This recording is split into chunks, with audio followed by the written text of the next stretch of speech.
What's up, everyone? The stock market was insane last week, but this week is only going to be more insane. We have a giant earnings schedule lined up. We have another interest rate hike on the way. So in this video, we're going to go over some of the best plays for the week, the most important information you need to know about. And of course, at the end of today's video, we have a big money $3.28 million trade that you won't want to miss. So make sure to stick with us all the way to the end of today's video. But let's get right into this week's episode, Tom.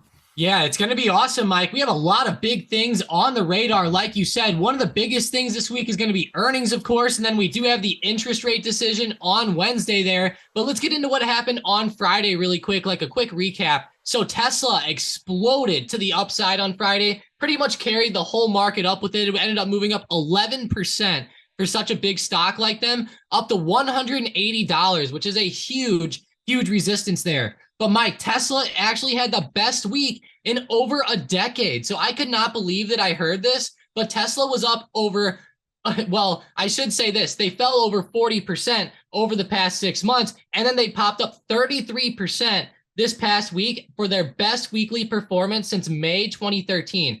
That is insane to say, up 33% in 1 week. Now, I will say I was surprised to hear this, Mike. I thought maybe in like 2015, 2016, 2017, somewhere around there, or even like 2019, like Tesla would have done a little bit better. But hey, I guess because they fell so much here over the past 6 months that, you know, they were able to rebound as much as they did. So kudos to them, best week in over a decade. But man, Tesla doesn't seem like it's slowing down, Mike, but it's at this crucial 180 resistance.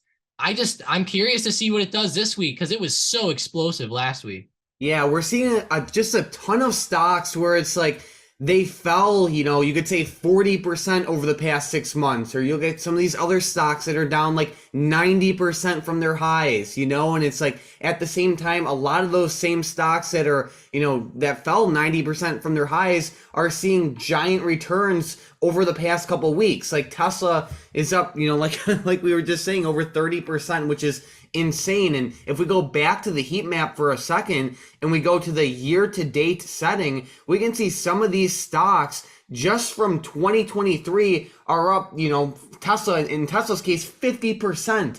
Amazon's booming, Apple's booming. A lot of stocks, like even Nvidia, are up 37% just over the past month. So it's like, it's a very, very interesting market that we're in right now. And earnings season, in my opinion, is probably only halfway done because of, all the major stocks that we have set to report, over the next couple days. Yeah, definitely. It's going to be a huge week as far as earnings are concerned. And on Monday, honestly, the only big thing I really see Monday is really just SoFi in the morning there. So watch out for that one in the morning on Monday. But man, Tuesday, Wednesday, and Thursday are going to be huge. So Tuesday, to kick us off in the morning, we have UPS, General Motors, Pfizer, McDonald's, Caterpillar, Spotify, AMD, and after hours with Snapchat. Wednesday, we have Waste Management, Altria, Peloton, Meta, McKesson. I know Aflac's pretty big too in the insurance world. Thursday, we have Amazon. Oh my gosh, Mike, Amazon, Apple, Google, made me take a double take there with those three big companies reporting. Then Ford, Qualcomm, Starbucks, or pumpkin spice, as a lot of guys like to call it. Friday, we have Cigna, Regeneron, but man, I'll tell you, I can't wait for Thursday and after hours, Mike, with Amazon, Apple, and Google. I mean, talk about, I don't think it can get more influential in one given day. Exactly, right? I mean, like, it's honestly just going to be such a crazy after hours on Thursday. And then right before that, on Wednesday, in the middle of the day, we have that interest rate hike, so that'll be very interesting too. And, we all know that inflation has been brutal, especially over the past year. And the Fed's just kept increasing rates time and time again to, slow down inflation. And now we're set to have another interest rate hike of around 25 basis points. We can see right now there's a 98.4% chance of a 25 basis point rate hike on Wednesday. So that'll be interesting. And Tom, what's very, very interesting is we're actually seeing a small chance, 1.6% chance of just no rate hike, which is, it really caught me by surprise. Yeah, me too. And I have a feeling, Mike, that this is going to piss a lot of people off. So, guys, let us know in the comments if you think that they should do a 25 basis point rate hike, if they should do a 50 basis point rate hike, or if you think that they just shouldn't do a rate hike at all, kind of like what this 1.6% chance is saying. Because I know a lot of people, Mike, might be angered by this because a lot of people say, well, hey, inflation is still up way too high. We need to be keeping the rate hike at 50 basis points rather than even 25. And now on the CME watch tool, there's a percentage of not even having a rate hike at all. Man, that's going to anger some people, especially, the people who want inflation down as low as it can get. And that makes a lot of sense. The higher the rate hikes, the more that's going to drive that inflation rate to the downside. So I don't know, Mike. I hope it stays at 25 basis points. And I think that on this decision, it will be 25 basis points. But man, that is pretty crazy to see if there's even a chance of 0% there, or 0 basis points. That's crazy. And with inflation still at like 6% where it is, I just can't believe that I'm even seeing that number. Yeah, and Tom, I'm just gonna, give my opinion here, and I really do think the market's being kind of whack in that situation. It's like, we still have inflation at 6.5%. I know it tends to lag, but the thing is, like, imagine where the feds, get to a point where they're just, stopping the rate hikes for now. The market would need inflation to come down. Like, if the feds are gonna not hike rates anymore, they better be very, very confident that inflation is gonna do nothing but come down. Because if they're not, and we see inflation linger at, let's say, 6.5% or even 5% or somewhere around there, that's a very big problem. Like, the feds ideally want inflation to be around 2%. So it's a very, very interesting situation that definitely comes with some risk if inflation doesn't actually calm down going into the future. Yeah, exactly. And we have to remember that these guys have all types of models drawn up. And, Powell gets these questions like almost every time that he gets questioned after these speeches and stuff. And I know that he always says stuff along the lines of like, yeah, we've looked at these models, we've looked at historical occurrences and stuff like that. And then they obviously, make decisions based on that. So you would hope that they, like you said, Mike, if they do end up going to 0 basis points, that they have a lot of confidence, and hopefully the inflation rate dropping down as much as it has been gives them some confidence. And who knows, maybe even the stock market's starting to turn around.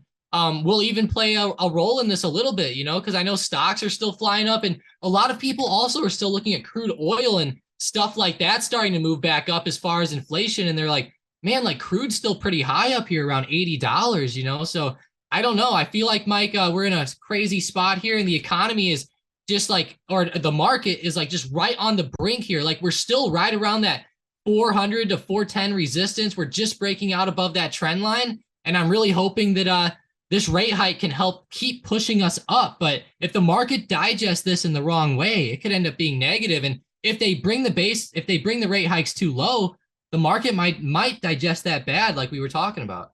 Yep. So it'll be an interesting week to say the least.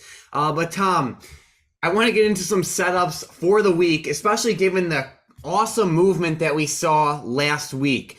There's one stock that I've been watching for a while now that you guys all know I talk about all the time, and that is Zoom. So Zoom is like finally starting to see some like solid price action. It's been falling for a while now. It's been basing off this like 65 to 70 support level for some time, and it's like starting to like move with like actual momentum, which is exciting to see because it has been some time since Zoom has actually had any decent upwards movement. So I love Zoom's setup right now. I think it has a lot of room to the upside. And I wouldn't be surprised if it tested like that 84 area at some point over the next couple weeks. Yeah, I hope it gets there. And then we also had that big money play on Zoom a little while ago too. So on Thursday, we had that play on Zoom where someone put $4.2 million into it. And then Friday, it had that big boom up, and it's like right around resistance. So I'm hoping it can keep going, Mike. Zoom is one of our favorites that we've talked about for a long, long time. And, getting into another one of our favorites is going to be Tilray, actually, Mike. That's going to be one of my plays this week.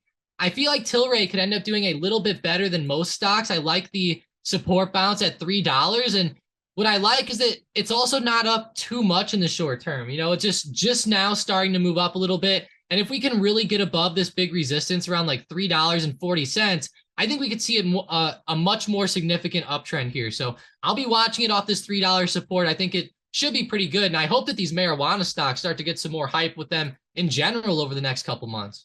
Awesome. All right. Another stock I'm watching is AbbVie, so ABBV. This stock has been falling quite a bit over the past couple weeks, and it's in a very similar setup to Pfizer.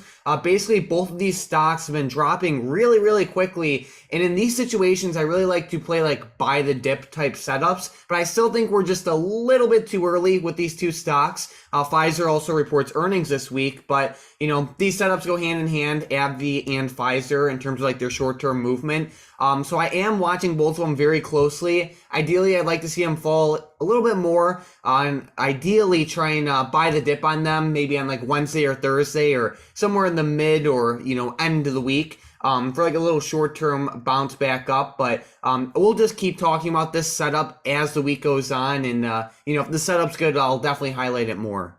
Yeah, and I feel like we could definitely see a short-term uptrend at some point on this one sometime soon as well. Like you said, maybe Wednesday or Thursday, if we do see a good bounce there, because it is down quite a bit. That's almost like a jackknife pattern. And what I want to show, Mike, is like in the past here, you know, like even if we have like a big like jackknife pattern down, you know, like look at that nice like short-term price action back up. That could have made for like a nice week of call trading back to the upside. There's been like a lot of scenarios where this one's fallen a lot, kind of like right here where it had another big recovery following it, even though it fell more. You know, it still had that big recovery there. So I like it, Mike, with AbbVie, and I think those healthcare stocks should be on everybody's radar.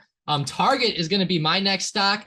I will say, Mike, Target has been very interesting lately. It's been double bottoming around 140, moving back up to like the top area of its range here. Let me draw the upper area of the range, somewhere like right around like 170. You can see we did extend up a little bit, but there's been like a lot of bounces, pretty much all within this like 5-point range. So if we do end up breaking above like 170 or like 171, I'm going to watch for a push higher next week. And I really like the way it's looking here with the overall market starting to move up, this good support bounce. I feel like it can start to maybe even fill this gap from a little while ago. Now that's going to take a while. It won't fill that gap this week, I don't think, but you know, I will be watching that for the next few weeks. Perfect. So we all know a lot of stocks move based off of SPY and just overall market sentiment.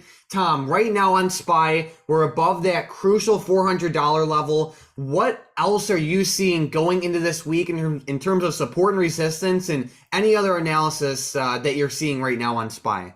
Yeah, so SPY ran up last week. It was awesome. Like you said, we held 400. We got that big move back to the upside. It was fantastic, especially after in the middle of the week, Mike, we had that big drop down on Wednesday, and then we ended up recovering back up, which was very nice to end. But we are getting up to another major resistance. So 410 to me is a huge resistance up here overhead. So I'm going to really be watching 410. And I even see resistance where we're bouncing on Friday right around 408. You can see we pretty much where I'm circling, we hit that exactly on Friday. There was a lot of movement in this area back in late November, December, right around there where I'm circling. And you can tell that that price action pretty much brought in a lot of big areas where I feel like a lot of traders have a lot of sell orders in, like around 410. You know, now 400 is going to act as a good support. So I would say watch 400 as a big support. Even 402 might hold up. I saw a lot of price action there as well if we do end up falling down. But I know a lot of guys are really going to be watching those overhead levels like 410 and 408. So hopefully we can get above 410, Mike. That would be awesome. And if we do break 410, watch for the high of this candlestick from a few weeks ago. I feel like maybe 414 might be the next level after that. But, you know, it's going to be very choppy, I feel like, Mike, especially heading up into the FOMC. I feel like that, you know, we're going to get the big move after the meeting or like as the meeting happens, I feel like. Gotcha. Yeah, and like I said a little bit earlier in this video, it's very interesting to see like the point of where we are in the stock market in the short term, in the sense of we see a lot of stocks that are up, you know, in Tesla's case, 50% over the past couple weeks, you know, like that's pretty insane. A lot of these stocks, you know, just to start 2023 are up so much, where it's like eventually when you have these types of moves, there are some sort of pullback. So it's like, I wouldn't be surprised if like we saw a little bit of like more choppy movement before some of these major earnings kick off on Thursday, and maybe even before the rate hike on Wednesday. Yeah, exactly. And like we talked about, Tesla's even at a big resistance here, like around 180. And there's a lot of these stocks that are up a lot. Even Apple, like if we look at them this year, even from like the recent low to the high now, even Apple has been very explosive. So I'm with you. I think we could also see maybe a couple days of consolidation or something like that. But even though we will see some consolidation probably on some of these bigger stocks, I still feel like that some of the growth stocks and some of the stocks that maybe don't follow the overall market as much could still go up during this. But I do feel like that, especially like with Tesla being at big resistance and SPY getting really close to 410, that we will end up maybe consolidating for a couple days. So I think that's a good point, Mike. And I'm glad you brought that up actually, because it really is 50% on Tesla this year. That's pretty insane. No doubt. Well, it is now time for the momentum plays. With today's first one, we have Palantir to the upside. PLTR, gotta love this one. I'm really glad it held $7. They actually had a big move on Friday, all the way up towards that high of day around 773. I would say if they could break out above $7.60, watch for some calls. All right, with the next one, we have Beyond Meat, also to the upside. BYND, yeah, another big one. I guess everything exploded up Friday, Mike. I shouldn't be too surprised by this, but let's go ahead and make Beyond Meat move up above 19. All right, and then with the next one, we have Netflix, but we need both directions. Yeah, Netflix actually didn't do quite as well on Friday as most stocks. If they end up moving to the upside and they can break resistance at 366, go ahead and watch them for a nice move up. If they end up falling under recent support around 358, go ahead and watch them for a big move to the downside. And I will say, Mike, that 358 support seems pretty influential here. So if they fall under that, it could end up maybe moving back down to like where they were before this big gap up with earnings. Alrighty, so we're watching Netflix for a potential day trade to the downside tomorrow, only if it breaks below that level Tom listed. We're also watching it for a potential day trade to the upside tomorrow, only if it breaks above the level he listed. We're also watching Beyond Meat and Palantir closely for potential day trades to the upside, only if they break above that upwards level. But it is now time for the big money trade of the day. We had $3.28 million go into SOXS. More specifically, $3.28 million went into the XOXS 17 strike call options that expire on May 19th of 2023. SOXS is an inverse semiconductor ETF type play. So basically what you need to know, when chip stocks like Nvidia and other stocks like that go down, SOXS goes up a lot, and it's actually leveraged too. So you don't want to hold this one long term, but it does have some really awesome short term moves. We can see a couple months ago, this thing had like a move from like 35 all the way up to like 85 just over the course of a couple weeks. So this thing definitely has some big moves to it. Looking at SOXS now, it's definitely like a ballsy play. It's like a high risk, high reward setup, and I don't think it's bad, especially given how much some of these stocks like Nvidia are up just over the past, 3 or 4 weeks. So I really don't think it's bad, but like I said, it is ballsy, so you have to be a little careful. Yeah, and I kind of feel like that this is a very smart play from the smart money here. It's very deep in the money at the 17 strike. And like you said, a lot of these stocks like Nvidia are running up and they're starting to get close to some huge resistances too. Like Nvidia has a huge resistance here right around 210. I know a lot of people might think, oh, well, what about 200? Yeah, that was big too. But we ended up breaking that on Friday like it was nothing, to be honest. We can see here, though, 210 was that big area of resistance where back in early January, January of 2022 and then March of 22, we had a lot of support there right at that 210 level. So I'm going to really watch this play, Mike. I think that SOXS could do a lot better because I'm with you. I feel like that a lot of those semiconductors are a little bit overextended in the short term. Now, like, when you look like AMD, for example, this one doesn't look like quite as overextended as like Nvidia does, but percentage wise, it's still up quite a bit, from that low to the high. Let's see, it's up, still up around like 38%, almost 40 there. So still up quite a bit, even though it doesn't look like it on the chart. Like it's not as straight up as Nvidia was, in my opinion. But either way, I feel like that this could be a good play because I feel like they could come down too, and especially for the short term, Mike. Like I don't know how long they're planning on holding this, but I feel like a good swing maybe for a couple weeks could be good. But I will say them getting the May expiration makes me feel like they might hold it a little bit longer. Yeah, so we'll see what happens. I really think this is like, I don't want to say like a specific hedge play, but clearly it is like a bearish play. And I would like to think that the person behind this play also has some exposure to, some of these stocks in an upwards way as well. So we'll see what happens. But overall, I don't think it's a bad setup. I don't think it's like the best setup either with SOXS. So keep it on your radar. But Tom, for the week, like I said, we're going to see a lot of great movement. Do you have any other final thoughts before we get into the end of the video? Yeah, just be ready, guys. We have a lot of big stuff coming up, and we'll be talking about the interest rate decision and more of these big earnings as those days approach. So stick with us. We'll be posting nightly videos every single night. So make sure you check back in, and don't forget to let us know, how you feel about the interest rate decision. Do you think that they should keep it up, or do you think it should be higher, around 50 basis points? Do you think it should be 25, or do you think they should take it away? Like there's a 1.6% chance of just let us know, because I know a lot of people have a lot of differing opinions on that.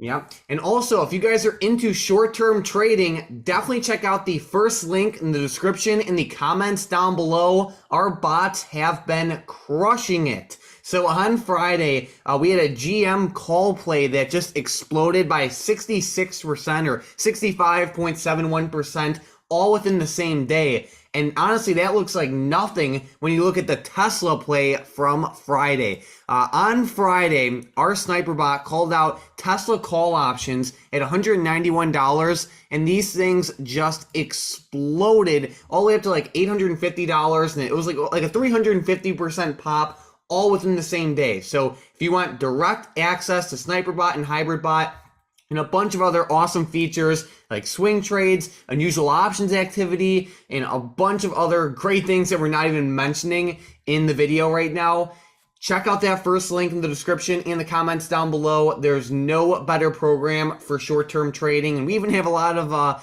tools and stuff for long-term analysis as well. So definitely check it out. You can cancel at any time, and the bots have been on fire. There's no better way to capitalize off of this awesome short-term movement that we've seen over the past couple weeks. And while we're in the Discord, we might as well give a giant shout out to today's member of the day, Mr. Solomon, who had an amazing start to the year. We can see he's doing pretty good so far over the past month. He's up 480%, which is around a little over $31,000. So definitely keep up that awesome work, Mr. Solomon, and it's awesome to see posts like these. Yeah, that is awesome. That is a huge gain there. I hope that serves as some good inspiration for a lot of traders out there. Like, guys, you guys can do this if you guys put in the work and you trade smartly. And, it takes a long time. It takes a lot of new traders, maybe a year, a couple years to get going, but keep putting in the work, keep trading, and, eventually it'll start to come to you. So yeah, shout out Mr. Solomon. What a start of 2023. I will say, Mike, I wish my start to 2023 was this good. Wow, that is actually quite a bit of gains there in the first month. Oh, well, we'll take that one any day of the week for sure. 480%. Yeah, that's awesome. So keep up the great work. It's awesome to see things like this. Besides that, thank you guys so much for watching today's video. Don't forget to subscribe if you're new. And if you're into short-term trading, check out that first link in the description and the comments down below. Besides that, let's have an amazing week.